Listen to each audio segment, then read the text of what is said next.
The sky above Earth was dark, but not with clouds. It was dark with fear. 1,000 alien ships hovered silently, blocking the sun. People ran in every direction, screaming, but there was nowhere to hide. These were not ordinary invaders. They were the Zarathians, a species that had conquered hundreds of planets. And Earth was next on their list. In the chaos, one human stood alone. His name was Ethan Kane. He was not a soldier, not a hero, just a man who had loved peace. Yet, when the Zarathians attacked, he found himself in the middle of a war he never asked for. Ethan watched as the first wave of ships fired their energy cannons. Buildings melted like ice, and screams filled the air. He wanted to run, but something inside him told him to stay. Suddenly, a bright beam of light struck Ethan. He felt himself lifted into the air, then darkness. When he opened his eyes, he was in a cell metal walls, glowing with strange energy, and machines humming around him. He was a prisoner.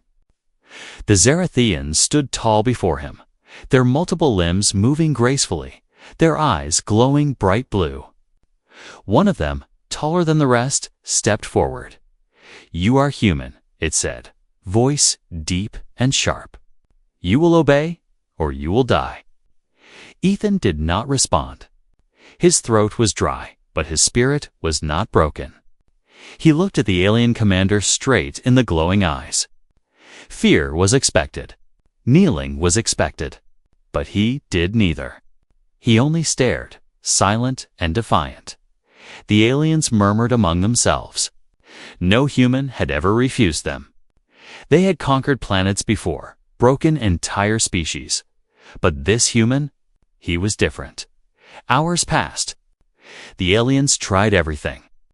They shouted at him, threatened him, and even showed him the prisoners who had knelt before them, broken and trembling. But Ethan remained silent. He thought about Earth, about the people running for their lives, about the children hiding under debris. He thought about his family, his home, and the reason he could not kneel. Humans were never meant to give up. The prison was not ordinary. It was alive with technology Ethan had never seen. The walls pulsed with energy, trying to read his thoughts, to break him from within. But he closed his eyes, focused on his breathing, and resisted. Every attempt the aliens made only made them more confused. Outside the cell, the war continued. Cities burned, fleets clashed in the sky, and the human military fought desperately. But it was not enough. The Zarathians were too powerful, too advanced. Yet, in the heart of their strongest prison, a single human refused to kneel. The commander, growing impatient, ordered a demonstration. The floor beneath Ethan's cell split open, revealing a chamber filled with alien weapons and machines designed to crush willpower. Guards moved in, their claws and blades ready. Ethan stood, chains rattling, and waited. "Obey." The commander shouted, "Show us the weakness of your species." Ethan's voice was calm but firm. "I will never kneel." The chamber went silent. Even the machines seemed to pause. The guards glanced at each other, unsure of how to react. No human had ever spoken with such courage, not even in the face of death. Something strange began to happen. A faint glow appeared around Ethan's eyes. It was subtle, almost invisible at first, but it grew brighter with every heartbeat. The energy in the room seemed to bend, react, to him. The aliens stepped back, surprised and afraid. They had never encountered this before. Outside the prison, the unexpected war continued. But the true battle was not in the sky. It was here, in this small metal cell. One human's refusal to kneel had already begun to change the tide.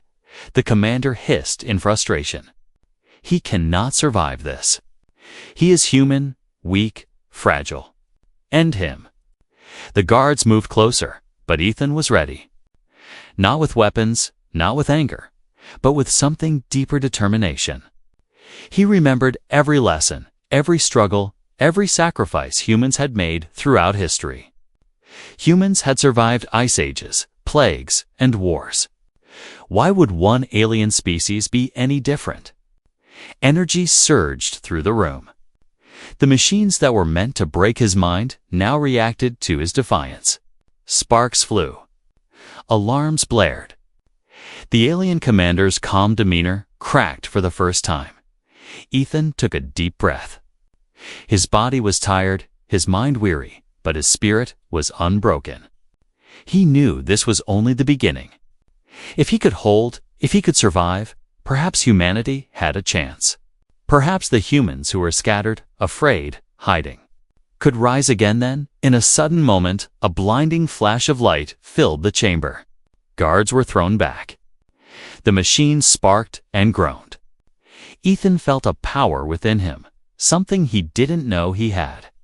He fell to his knees not in surrender, but in focus. The energy around him pulsed stronger. The commander stepped back, eyes wide. Impossible. How can one human? The lights dimmed, the machines quieted, and Ethan opened his eyes. He looked at the aliens not with fear, but with a quiet promise. A promise that humans never give up. The first part of the unexpected war had begun, and the real story was only starting. One human, alone in a prison, had refused to kneel. And that simple act of defiance would echo across the galaxy in ways the aliens could never imagine. The sky above Earth was still dark. The war was still raging. But in one small cell, a spark of hope had been lit. And sometimes, one spark was enough to ignite an entire revolution.